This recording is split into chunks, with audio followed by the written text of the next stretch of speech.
السلام عليكم ورحمة الله وبركاته كلانتي وعن أو wanaagsan daawadayaal iyo dhegeystayaal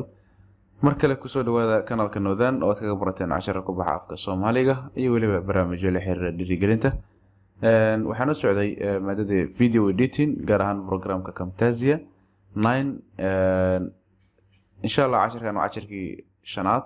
waxaan ku qaadan doonaa waxa la yiraahdo annotations insha Allah waxaan sidoo kale qaabkay u shaqeeyaan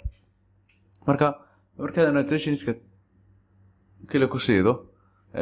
qaabka noocan ah ku soo baxaya window noocan ah ama daaqad noocan ah marka daaqada waxa ku jira qoraalkii oo ugu muhiimsan runtii dad halkan qoraalkeeno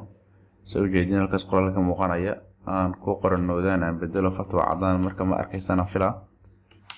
hadaan Noodaan ku qoro fartan aan color ka dhigo color karo kaleeto kana ka dhigaya horta select garay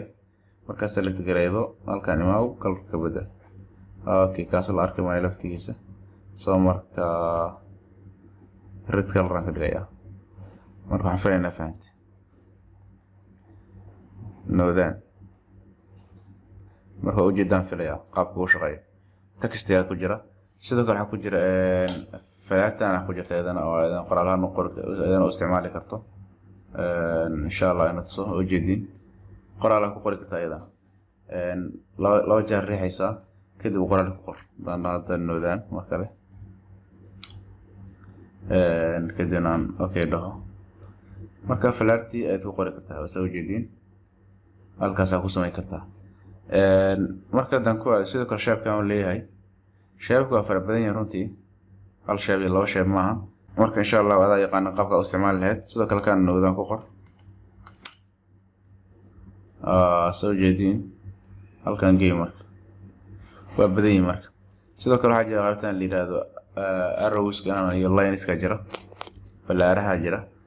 ayaan isticmaali kartaa ayana halkan soo keeno falaarta soo jeedin weynay kartaa sidoo kale meesha taagi kartaa waa falaar sidoo kale waxa jira la yiraahdo shapes ka jira shapes ka farabadan yihiin kan hadda waa frame kaas frame ajira soo hadda maadaama arkaysana filaakonti frame kan color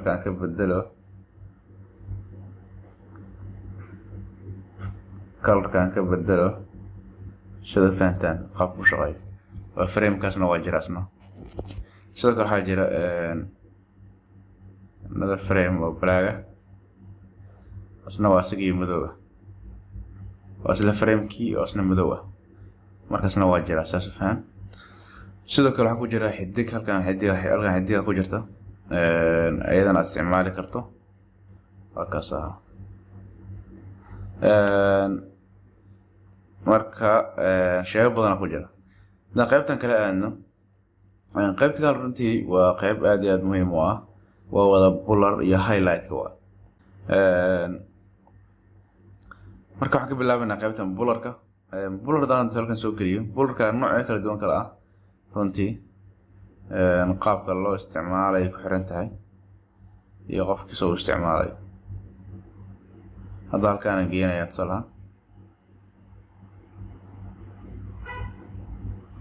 soo jeedin waa qaabka ku shaqeeya marka mid kale isticmaalina asna hadana kii korkiisa soo gelinayna san u aragna qaabka uu shaqeynaya hal mar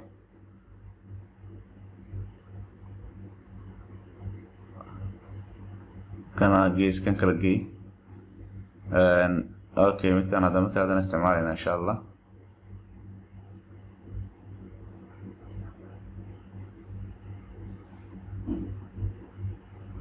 kan soo jeedid waa highlight oo kaliya inta doonaysid highlight saaraysa maahane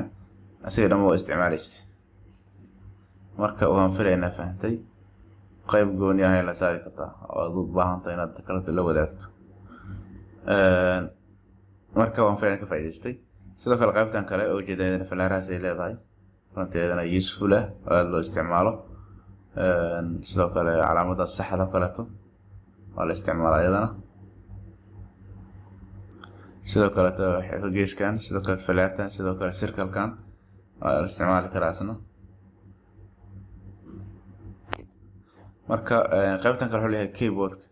keyboard isna waa muhiim runtii haddaan keyboardkan soo geliyo waayo cashar sharaxaysaa marka casharka waxaa soo galaya waxyaabo runtii keyboard shortkada marka keyboard meesha waxa ku qorta ujeedin control plus a marka waxa radka in la wadaagto control plus b marka dhib malahan waxba sameeysid halkan ay ku qoranta keys ku qoranta ku dhufanaysaa marka ku dhufato waxaad la sirrixaysaa waxa doonayso tusaale waxa radka la wadaago control plus b control la taabanaysaa oo control ka haya b-dana ku dareedaa marka hore iska bedelaysaa waana la wadaagi kartaa oo sharxaadada waa ku diri kartaa marka waxaan filayaa maanta casharka ka faa'iidaysatay fadlan haddii aad u aragtay muuqaalkan mid bulshada inta kale faa'iido u leh la sii wadaaga oo u share garay. Assalaamu calaykum waraxmatullaahi wabarakaatuh.